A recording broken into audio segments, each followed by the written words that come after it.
Hey guys, that's your Commander today, Marine Shadow Legends. Welcome to the video, guys. Prepare to be angry if you're like everybody else in the community right now, because we're going to talk about the most controversial elephant in the room inside Raid Arena, Raid PvP right now, or the most controversial fortune teller in the room. It is Captain Jack Sparrow, Armanz the Magnificent. Right, well, right on cue. Right on, I didn't even plan that. That was great. That was great. The bow right after I announced him. Oh, it's like we planned it. I love this video already, guys. This is an outlandish coincidence. Hey, welcome to the video.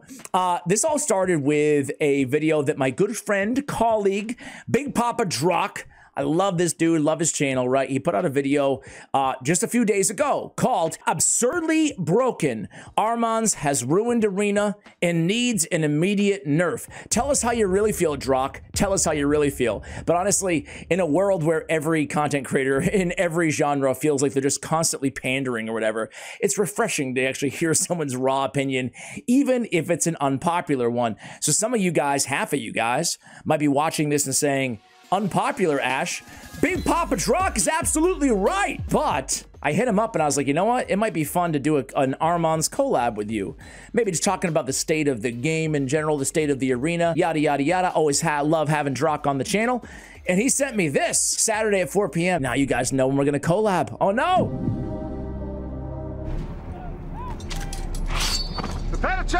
I'm totally down to talk Armanz, but just prepare yourself, he said.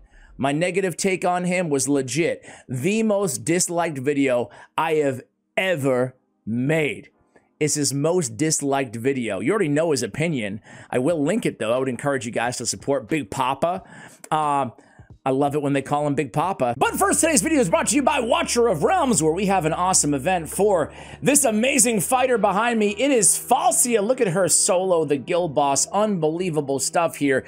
That's right, guys. It's Watcher of Realms, where, in case you missed it, I upload every day on my Ash Watcher of Realms YouTube channel. Go ahead and download now to join me in my Watcher of Realms journey. That's right, guys. As I just mentioned, there is a limited time summoning event for Falcia. She is back. You can get your hands on this amazing fighter. You just saw her, solo in the guild boss. As I said, that was impressive, but that's not all. We also have two of the most wanted lords in the game, especially in guild boss. We have Soul Cadence, the fiery dude behind me right now, and then Uridin, who I absolutely want to get my hands on in a big way. So Watcher of Realms, guys, super cool. There's a million good things about this game.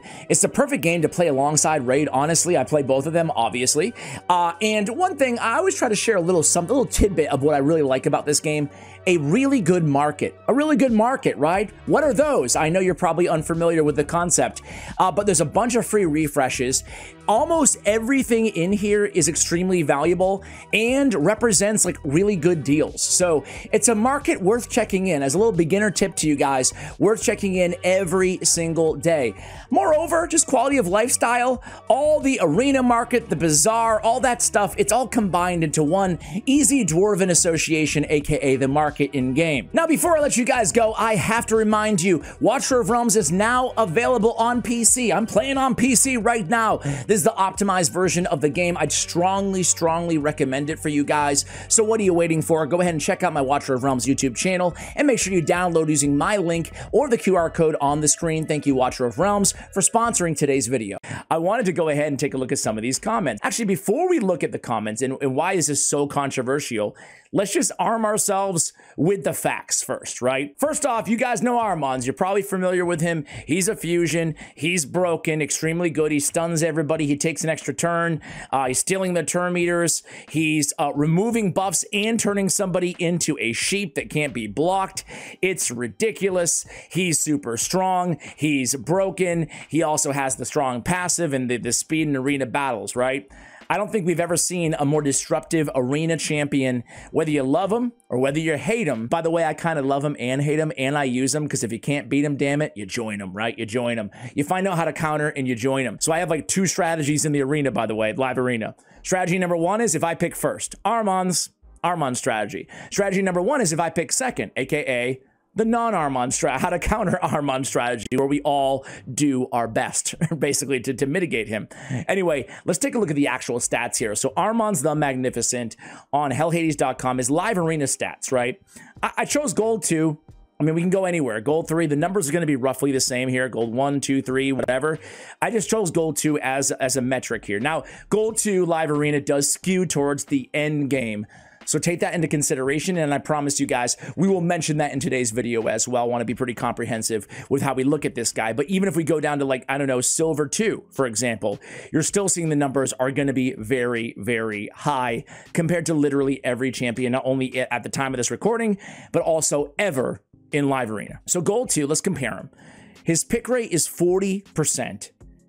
His ban rate, so when he is picked, he has a 68% ban rate. Win rate is not a factor because he's being banned 2 times out of 3 that he's being even drafted. So he's the most banned and the most picked champion in the game, or very close to, okay? Let's compare him to some of the most disruptive control champions in the game in Gold 2, right? So let's talk about the lockouts.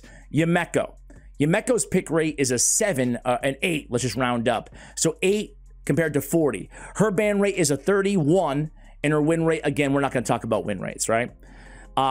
Warlord, pick rate 10%, ban rate 28%. Night Queen Crixia, pick rate 4%, obviously not owned as much, ban rate 25, 26%.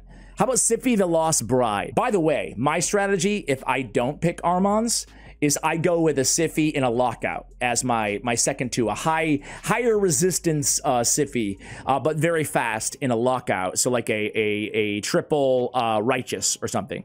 Anyway, I digress. Siphi, ban rate 22%, or excuse me, pick rate 22%, ban rate 27%.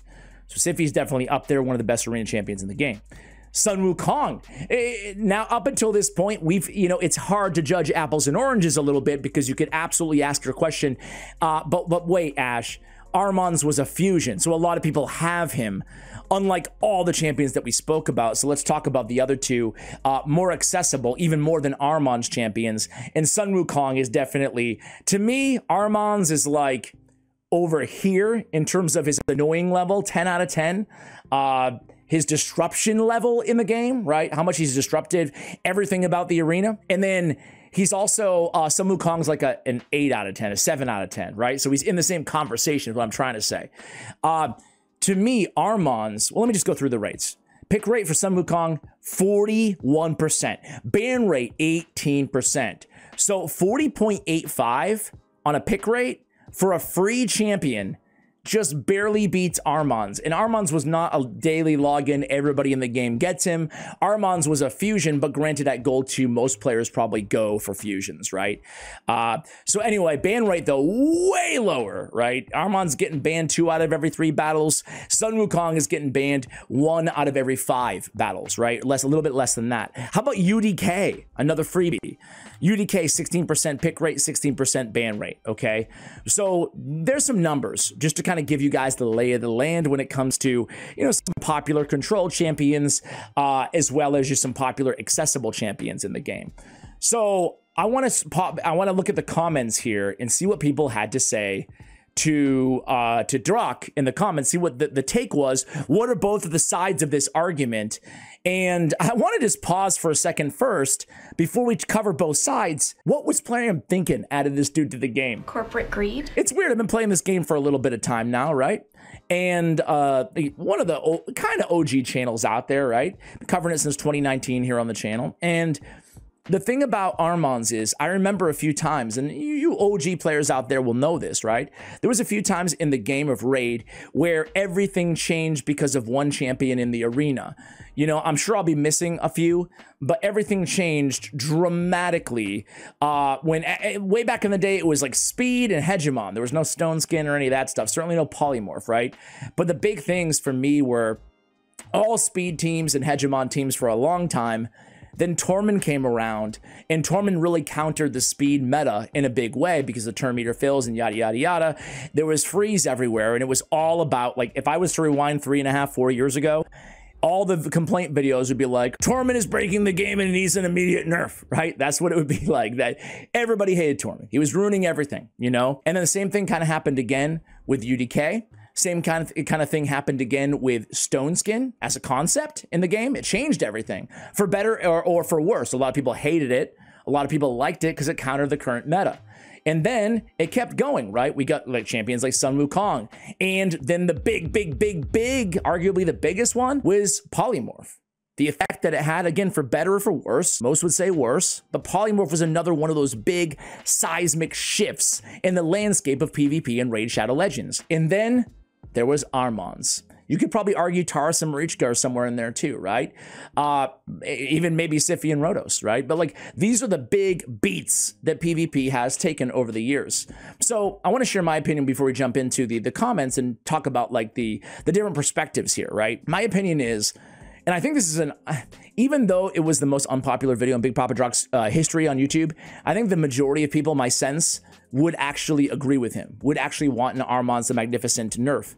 I don't think they're going to do it. First of all, it would cause a massive uproar, as you're about to see, because, I mean, they only nerf rares, right? We know that. They only nerf rares. I don't think they're going to do it, guys. They only nerf, his name isn't Corpulent Cadaver, right? They're not going to do it. What's up, guys? They didn't nerf Taurus and Marichka. I don't think they're going to nerf Armanz the Magnificent either.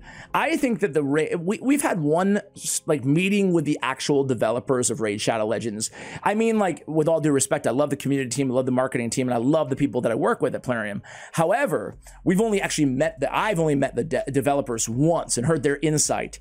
And it didn't seem like they even, I mean, this is just what I'm picking up. My take on what they said, it didn't seem like they even entertained the idea of going in nerfing Trunda or Marichka and Taurus, right? They did nerf Sify though, you know, keep that in mind. They did nerf Madame Ceres, but it didn't really impact them that much in the arena, right? So who knows what the thought process was there. Frankly, it was years ago as well. I don't think they're gonna nerf him. They barely nerfed Polymorph. They actually made it stronger in some ways, right? Sometimes when they nerf things, they end up buffing them, right? So you never know what's gonna happen. You never know. However, I actually think this is part of, I mean, and I would love to bring Drock on the channel here. I would love to bring him on the channel to talk about this a little bit more, because I'm frustrated just as anybody else in the arena. It's super annoying. First pick, if somebody doesn't pick Armanz as their first pick in live arena, first of all, first pick, I think somebody says this here too. Oh, it's right here. I think that picking first is just way too strong. I don't know if I agreed. Before Armanz, I didn't really think that way, because I really value the next two picks. I love live arena, by the way, you know. I try to play at least a couple matches a day, you know. I know that I'm in the minority there, but I really enjoy it. That being said, before Armanz, I didn't think that first pick was too strong, honestly. I thought, clearly a lot of people agree with Jonathan Berg here, but I didn't think it was too strong. Like, because if you pick Sun Wukong, I'll go with, you know, whatever. Every account's different, but I'll go with like my two most. I felt getting the back-to-back pick. It's a snake draft for fantasy sports fans out there. It's okay. You know, I prefer a fantasy auction myself, but I'll go with a snake draft.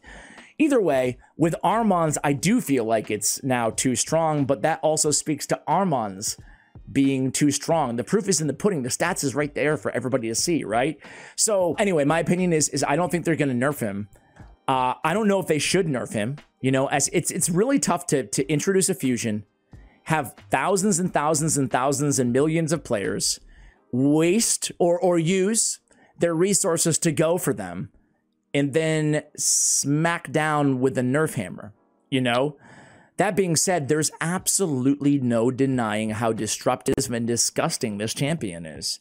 It's just the back-to-back and constant control and the buff removal. Like, it's just really the trifecta of what he's able to do. It's just, it's ridiculous. And I can absolutely empathize, because I've been there with players who say it's not fun.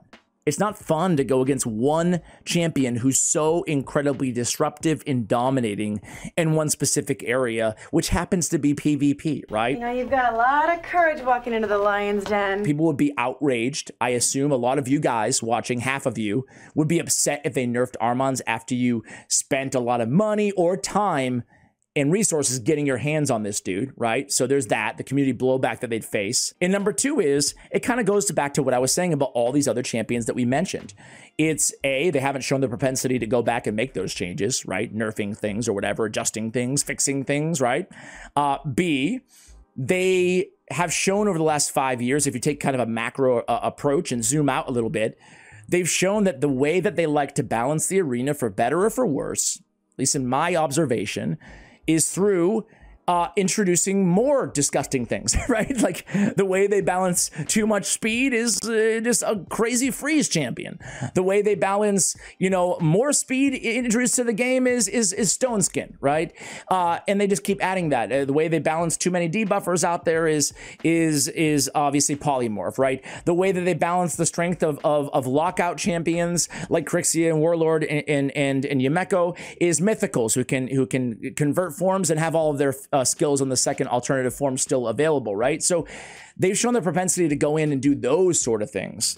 How do you guys feel? Because I do want to reference a bunch of your, if I have Drock on, which you already guys know we have a collab scheduled for Saturday at 4, be there. I want to get your opinion on this. I want to cite some of the comments that you guys have to say. But what do people say on the Drock video? 546 comments. It's a lot of comments for a video with 6,000 views. That's a lot. Aren't I the popular one? I don't want to rely on Armanz every first pick, and I don't want to fight Armanz on every matchup.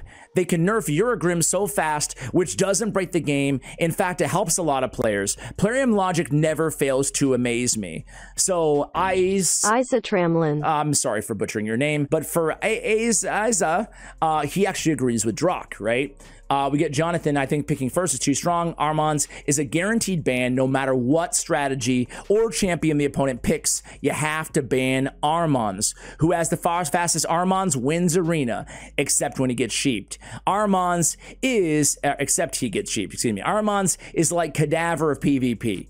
If we don't use him, well, you're at a massive disadvantage and you won't ever compete. If Krakens are crying, it's probably a good thing, says Luxembre. So the first kind of negative sentiment here. Live Gold Arena 2, I have an 85% win rate if the opponent doesn't ban my Armanz. Rest of the time, barely a 55% win rate.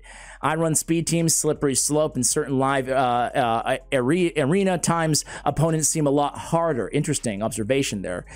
He's straight up OP, always a pick first in gold, and you have to have him unless you are, and you have to ban him unless you're faster. If you're faster, you can nuke him or lock him out. If not, you're endless loop. The endless loop is the annoying part of Armanz. That's the infuriating part of Armanz, right? Armanz, Wukong are all released to allow non-Krakens to compete in higher levels of PvP. This evens out the playing field a little bit. You get to pick Armanz 50% of the time, and of course, he's a #1 ban target. You definitely have champs to counter him, speed and lock in skill lockouts.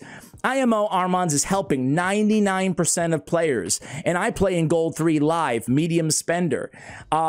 23 people thumbs up that comment and agree. Listen, I could sit here and tell you or I could read all 500 comments, right? There's a lot of more emotional comments, right?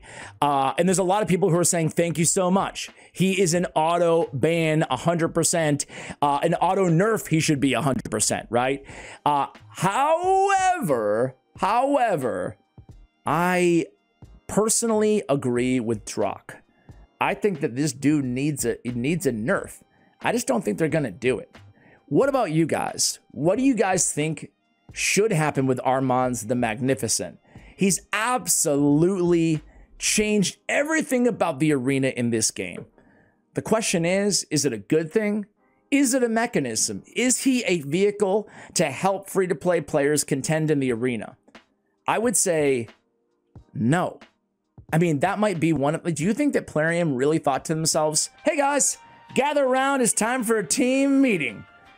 First on the docket today, how can we benefit free-to-play players to compete without spending money in Raid Shadow Legends? Hell no, they didn't say that. No. Now, like I said, that's a nice ancillary benefit, of course, but I don't know, guys. Armanz the Magnificent has been the most polarizing champion in the game, even more so than UDK and Sun Wukong and everybody henceforth. Guys, what do you think about Armanz the Magnificent? I think a very small nerf would probably alleviate some of the pain and the frustration inside the arena without impacting him in a dramatic way for, you know, the rest of the players out there, whether you be free to play, low spender, medium spender, or big spender. I'm sure he's just as annoying to everybody when he's on the other side of the team if you don't ban him, if you're in the 1/3 category who doesn't ban Armanz. Anyway, guys, that's going to do it for the video. I'm really interested to read the comments, and stay tuned for the collab I have with Drock. This has been a nice appetizer, but I'll see you later for the main course. Much love, and as always, take care, guys.